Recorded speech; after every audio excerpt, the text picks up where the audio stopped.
Panem is a nation forged in fear, built on the ashes of rebellion. Every year, the Hunger Games reminds the districts who holds the power.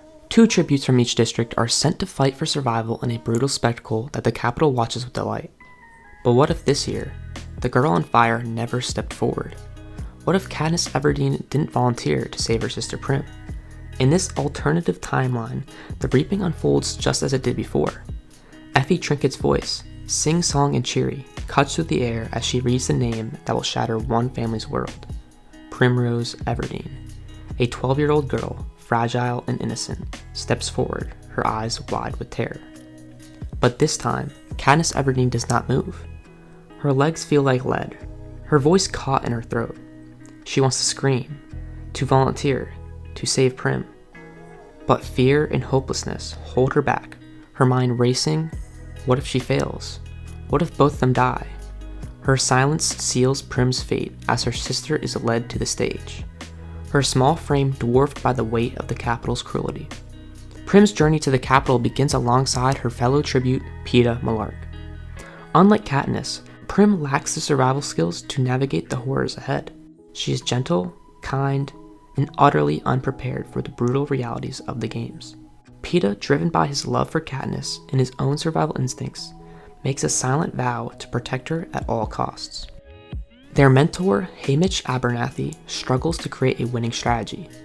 He knows Prim's best chance lies in playing the sympathy card. Her youth and innocence could win over the capital's audience.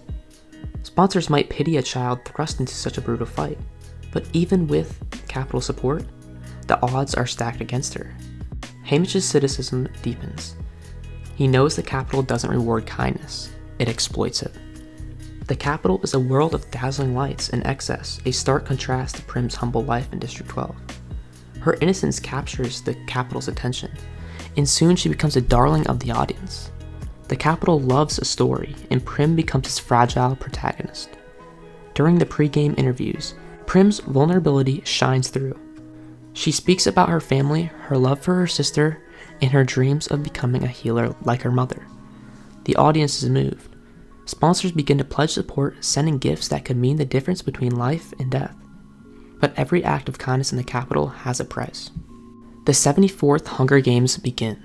The arena is a sprawling forest, filled with hidden dangers. Venomous snakes slithering underfoot, nights so cold they can kill, and cliffs that lead to a certain death. At the cornucopia, chaos erupts as tributes fight for supplies. Prim, following Haymitch's advice, avoids the cornucopia, her small frame darting into the woods. She finds a hollow tree to hide in as the sounds of bloodshed echo behind her. Hours later, the cannon fires, one for each life lost in the initial chaos. The forest provides brief moments of respite, but the dangers are unrelenting. Prim learns to recognize edible plants from the lessons her mom taught her. She survives on berries and roots, her stomach, though, never full. At night, the temperature plummets. She curls up under a makeshift blanket of leaves, shivering as the cold bites at her skin. Prim's first few nights are spent in hiding. Her small size and quiet nature make her difficult to find. She survives by scavenging berries and drinking water from a small stream. But survival is not just about staying hidden. Hunger gnaws at her, and the harsh environment begins to take its toll. In the capital, Prim's struggle becomes a spectacle. Her image is plastered across screens, her innocence juxtaposed against the brutality of the games. Sponsors send her small gifts, a loaf of bread, a vial of medicine, a bundle of matches. But these gifts come with a cost. Every favor from the capital ties her closer to its oppressive power. Peeta's strategy remains the same, aligned with the careers to protect Prim from within. Without Katniss as his partner, his motives are questioned. The careers ruthless and cunning grow suspicious of Peeta's loyalty. His position within their group becomes increasingly precarious, and his ability to shield Prim weakens.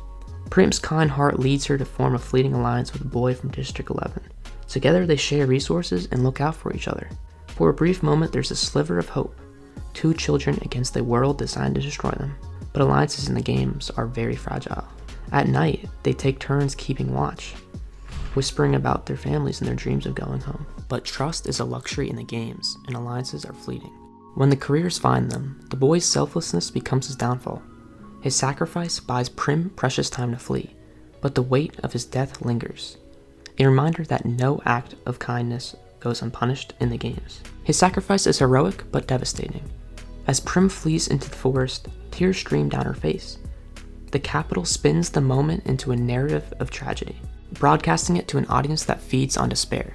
Meanwhile, in District 12, Katniss is tormented by guilt. Every night she relives the moment she failed to step forward. The games become an unbearable spectacle, each moment a new wound. She's forced to watch as Prim suffers, powerless to help. Her relationship with Gale becomes strained, as his anger at the Capitol burns brighter while Katniss retreats into herself, consumed by shame and sorrow.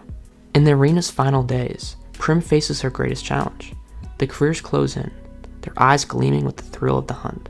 She fights valiantly, her small knife clutched in trembling hands. The Capitol audience watches, transfixed as this fragile girl refuses to go down without a fight.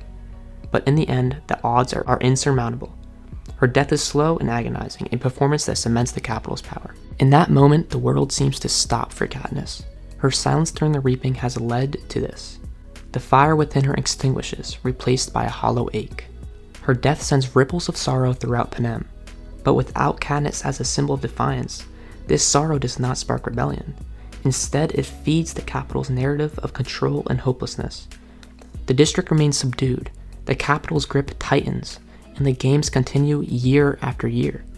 Back in District 12, Katniss becomes a prisoner of her own guilt. She avoids the town square, unable to face the whispers and judgment. In this timeline, President Snow's regime endures unchallenged. Without the girl on fire, there is no Mockingjay, no rebellion, and no hope for Panem. The Hunger Games remain an unbroken cycle of bloodshed, entertainment, and control. This alternate reality reminds us of the power of a single choice: Katniss's decision to volunteer. And with that will wrap up today's video. Thank you guys so much for watching this little video essay on what would happen if Katniss decided not to volunteer and if Prim was in the Hunger Games. Definitely a cool theory to think about. So if you guys enjoyed, make sure to drop a like down below on this video for more. Also comment down below, what do you guys think would happen to Prim if she had to go to the Hunger Games? How long do you guys think she would make it? Would she win? Would she die first? What would you guys think would happen? Comment down below. And also make sure to subscribe down below to the channel for more content like this. So thank you guys so much for watching this video. I'll see you guys next time. Have a great rest of your day and peace.